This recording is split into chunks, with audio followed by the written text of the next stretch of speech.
पड़ा है, जहाँ डेड बॉडी उसकी पड़ी हुई है, जैसे इन्वेस्टिगेशन करते हैं पुलिस वाले, ऐसे चले गए और जाकर के देखते हैं कि उसकी जो मृतदेह पड़ी है उसके पास में जो है क्या है, किसी सिंह के पांव के निशान बने हुए हैं। सिंह के पांव के निशान के सहारे सहारे आगे जाते हैं तो कुछ दूर के चलने के बाद में सिंह के पांव के निशान दिखना बंद हो जाता है, और सिंह के निशान दिखना बंद हुआ, अब रीछ के जो है भालू के पांव के निशान दिखाई देने।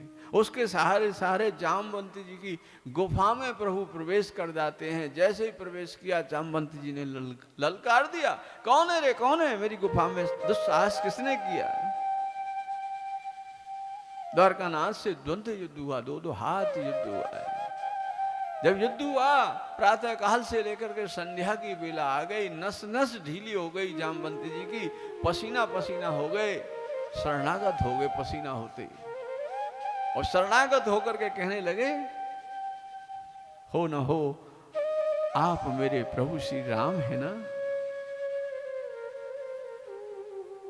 कब उसको भान हुआ, उसको अपने बल पर उस पर इतना भरोसा था कि मेरी नस नस ढीली करने में सामर्थ्यवान या तो लंकापति रावण था या प्रभु श्री राम में ये सामर्थ्य, दूसरा कोई विश्व विजेता ऐसा नहीं था जो मेरे हाथ मेरी नस नस ढीली कर सके, मुझे परास्त कर सके।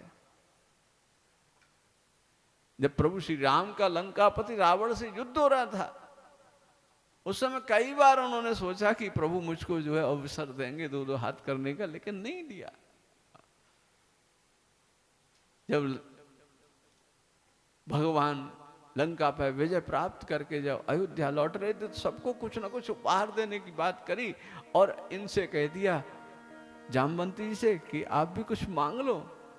तो जामवंती जी ने भगवान से कहा कि भक्तवत्सल प्रभु श्री राम, आप देना ही चाहते हो तो मैं देखूं जिन हाथों से मेरे प्रभु ने लंकापति रावण का वध किया है उन हाथों में कितना बल है। मैं दो दो हाथ करना चाहता हूं क्योंकि मेरे हाथ में खुजली हो रही है। सबको युद्ध करने का मौका दिया, आपने मुझे मौका नहीं दिया, क्योंकि मेरे समान वीर योद्धा तो केवल जो है लंकापति रावण था या मेरे प्रभु श्री राम है जिन्होंने उसको मार दिया। मर्यादा पुरुषोत्तम श्री राम की यही तो विशेषता थी, पग पग पर मर्यादा का ध्यान रखते हैं भगवान। बोले कि ठीक है जामवंत जी, ये इच्छा भी आपकी पूरी करूंगा, लेकिन आज मैं मर्यादा में हूं, मर्यादित जीवन जीने का मैंने संकल्प ले रखा है, इसलिए लोग मुझे मर्यादा पुरुषोत्तम कहते हैं। तुम्हारा ये जो है संकल्प मैं द्वापर में पूरा करूंगा। जब भगवान लीला पुरुषोत्तम बन के आए हैं तो आज वो मनोरथ पूरा किया है, और मनोरथ पूरा किया तो जामवंती जी को भी ध्यान है कि ये प्रभु श्री राम के अलावा और कोई नहीं है। भगवान गदगद हो गए, धन्य है जामवंत, तुमने हमें पहचान लिया। इतने में देखा कि वो मणि से जो है ना खेलती हुई और उनकी कन्या जामवंती आ गई। बोले भैया ये मणि कहाँ से आई? तो जामवंती जी ने वो किस्सा सुनाया और मणि दे दी। भगवान बोले कि मैं इसी की तलाश में निकला हूँ, मुझ पे इतना बड़ा कलंक लगा दिया है। तो जामवंती जी ने जो है भगवान से आग्रह किया और अपनी कन्या का विवाह जामवती के साथ कर दिया, और जो मणि थी वो साथ में भगवान को दे दी। मणि लेकर के भक्तवत्सल भगवान पहुंचे। कहाँ पहुंचे? भगवान पहुंचे सीधे जो है राजा सत्यजित के पास, और जाके कहने लगे कि देखो तुमने जो है हम पे इतना बड़ा आक्षेप लगा दिया, और आक्षेप लगा दिया, देखो तुम्हारी मणि जो है हम पे नहीं है, तुम्हारी मणि ऐसे ऐसे निकली। तो राजा सत्यजित ने पश्चाताप किया और अपनी कन्या सत्यभामा से जो है विवाह भगवान का कर दिया। बोलिए भक्तवत्सल भगवान की जय हो। तीसरा विवाह भगवान का सत्यभामा से हो गया। चौथा विवाह कालिंदी के साथ हुआ, श्री यमुना महारानी के साथ हुआ। एक बार जो है कृष्ण और अर्जुन नदी किनारे, यमुना के किनारे और भ्रमण करने निकले हैं, वहां मार्ग में एक स्त्री को देखा है तपस्या करते हुए। और अर्जुन ने पूछा, देवी आपका परिचय क्या है और ये बीच मार्ग में बैठ करके आप तपस्या कर रही हैं, कौन है? बोली मैं सूर्य तनया हूं, मेरा नाम कालिंदी है, मुझे यमुना भी कहते हैं। बोले कि यहां तपस्या किस लिए कर रही हो? बोले द्वारकानाथ के साथ में विवाह करने की इच्छा है, वो मुझे वरण कर लें इसलिए।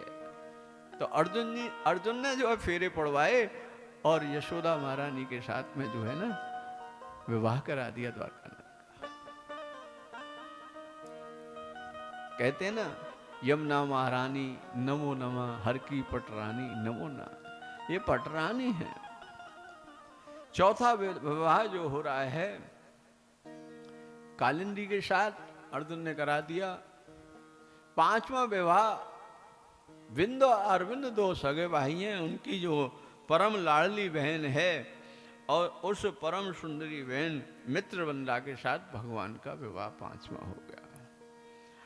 छठवां विवाह जो हुआ है, नागनिज नाम के राजा हैं, उनके पास 7 बैल हैं और मनुष्य से भी ज्यादा बुद्धिमान और बलशाली।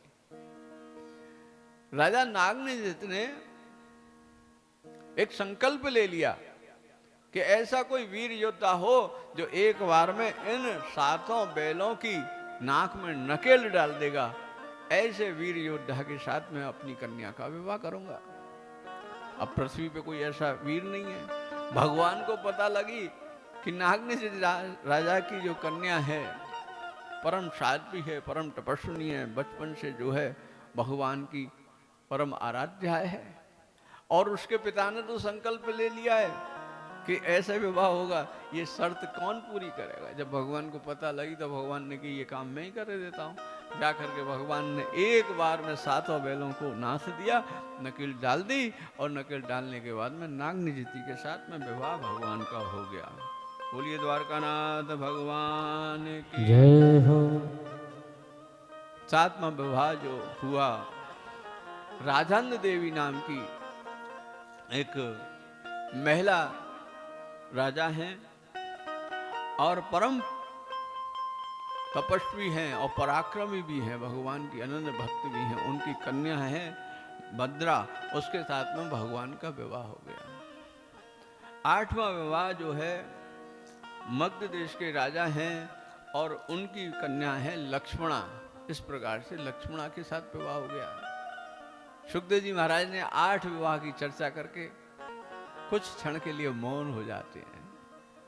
परीक्षित राजा कहने लगे, गुरुदेव हमने सुना है प्रभु ने 16,108 विवाह किए, आपने तो 8 विवाह बता करके मौन हो गए। बोले कि लौकिक व्यवहार में लोग जो है ना, भगवान ने 16,108 स्त्रियों से विवाह किए ऐसा लगता है? ये कथा प्रसंग में व्यास जी ने जब लिया ना, तो बोले कि 16,000 कौन है? 16,100 राजकन्याएं हैं। एक भौमासुर नाम का दैत्य हुआ है, और वो दैत्य असुर जो है भूमि से उत्पन्न हुआ, इसलिए नाम भौमासुर। और बहुत ज्यादा बलशाली है, तो उसने अपने बल का दुरुपयोग करने के लिए छोटे छोटे राजाओं पे जो है चढ़ाई कर दी, और मन में संकल्प ले लिया कि जितने भी राजा यहाँ पर चढ़ाई करके मैं विजय प्राप्त करूंगा, उनकी कन्याओं को ला करके हरण करके और कहाँ रख दूंगा? अपने कारागृह में। जब ये 20,000 की संख्या हो जाएगी, तब एक ही मंडप में, एक ही फेरे में उनको एक ही मंडप में फेरे दे के विवाह कर लूंगा, अपने बल का जो दुरुपयोग करने का। जब द्वारकानाथ को पता लगा, तो कहानी के रूप में प्रसंग तो यही आता है कि द्वारकानाथ ने जा करके कारागृह में से उनको मुक्त कराया भौमासुर का वध करने के बाद। अब वो 16,100 जो राजकुमारियां थी ना, उनके जीवन में बड़ा धर्म संकट आ गया। भगवान भी विचार करने लगे, धर्म संकट क्या है कि असुर के कारागृह में बंद रही हैं, अब इनके माता पिता भी इनको स्वीकार नहीं करेंगे। और कोई राजकुमार इनसे विवाह नहीं करेगा। तो इनके पास में तो दो ही मार्ग रह जाते हैं। भगवान ने मन में विचार किया कि दो ही जो है मार्ग रह जाते हैं, या तो ये जो है अपनी देह लीला समाप्त कर देंगी, है ना, अथवा जो है ये कुमार्गी हो जाएंगी। और कुमार्गी होगी तो समाज में कितनी विकृति पैदा हो जाएगी। इसलिए भक्त वत्सल भगवान ने इन राजकुमारियों के सन्मुख जो है ना प्रस्ताव रख दिया कि क्या मुझसे विवाह करना चाहती हो आप? अगर मैं आपको स्वीकार करूं, मैं आपके सामने ये प्रस्ताव रखूं, तो आपकी स्वीकृति है कि नहीं? ऐसी कौन स्त्री होगी, ऐसी कौन बालिका होगी जो द्वारकानाथ के लिए मना कर दे? एक स्वर में सबने सहमति दे दी। परिणाम क्या हुआ? परिणाम ये हुआ कि भगवान ने एक ही मंडप में 16,108 विवाह हो गए। भगवान के 16,100 से विवाह कर लिया, 8 पहले हो गए, 16,108। लेकिन ये तो लौकिक दृष्टि है कि स्त्रियों के साथ, लेकिन इसमें आध्यात्म क्या है?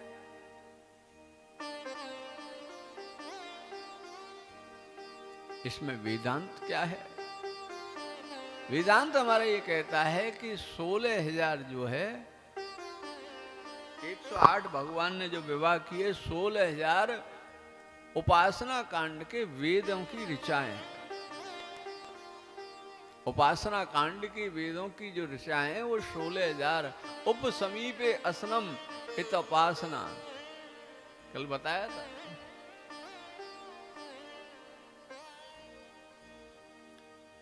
चार वेद के 3 खंड, कर्मकांड, ज्ञान कांड और उपासना कांड। उपासना कांड की जो 16,000, ज्ञान कांड की 4,000 वेद की ऋचाएं, इस प्रकार से 16,000 ऋचाएं जो उपासना कांड की जो है ना, वो कृष्ण की जो है पत्नी बन करके आई है।